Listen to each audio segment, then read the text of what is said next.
विराट कलश शोभा यात्रा के साथ आज दिनांक 20 अप्रैल को श्रीमद् भागवत कथा का प्रथम दिवस सिद्ध श्री दुर्गा मंदिर धन्वंतरी नगर जबलपुर के प्रांगण में ढोल धमाकों के साथ प्रारंभ हुआ।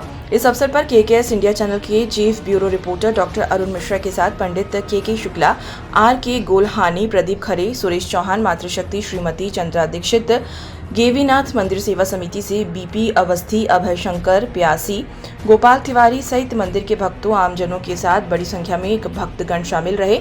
व्यासपीठ से आचार्य पंडित ऋषि प्रतीक दुबे ने भागवत कथा के साथ प्रथम दिवस कथा के महत्व पर प्रकाश डालते हुए कहा कि इस कथा के श्रवण मात्र से ही प्राणियों का कल्याण हो जाता है। श्रीमद् भागवत कथा में जीवन जीने की पद्धति और विश्व कल्याण के भाव समाहित है, जिसके रसपान करने से जीवन में घुला विष भी अमृत हो जाता है। भागवत कथा श्रवण से यह जीवन तो सफल होगा ही, बल्कि अगला जीवन भी सार्थक हो जाएगा।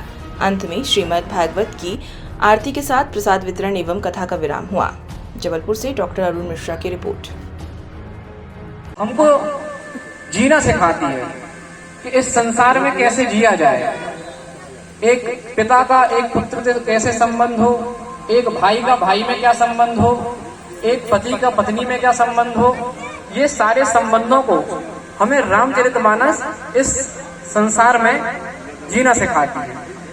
दूसरा ग्रंथ आप देखेंगे श्रीमद् भगवत गीता, ये हमें कर्म करना सिखाता है कि अर्जुन जब मोहग्रस्त हो गया और भगवान से धनुष गांडीव रख के बोलता है कि भगवान अब मैं युद्ध नहीं करूंगा, तब भगवान ने जो श्रीमद् भगवत गीता है उसमें कर्म करने की जो शिक्षा है वो अर्जुन को उसमें प्रदान की।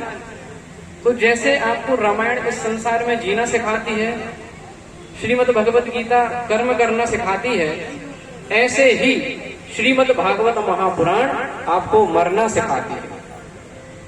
मरना आप सब देखते हैं कि हम सब चीजों की तैयारी करते हैं कि भाई बालक हुआ तो उसकी शिक्षा की तैयारी करी जाती है कि इसको शिक्षा दीक्षा प्रदान करना है, इसके विवाह की तैयारी करी जाती है कि भाई इसका विवाह करना है। हम सारी चीजों की तैयारी करते हैं, लेकिन क्या आपने कभी जीवन में मरने की तैयारी करी है? बताओ, मरने की तैयारी आपने करी है कभी? नहीं करी, क्योंकि हम सब ये समझते हैं कि हम कभी मरने वाले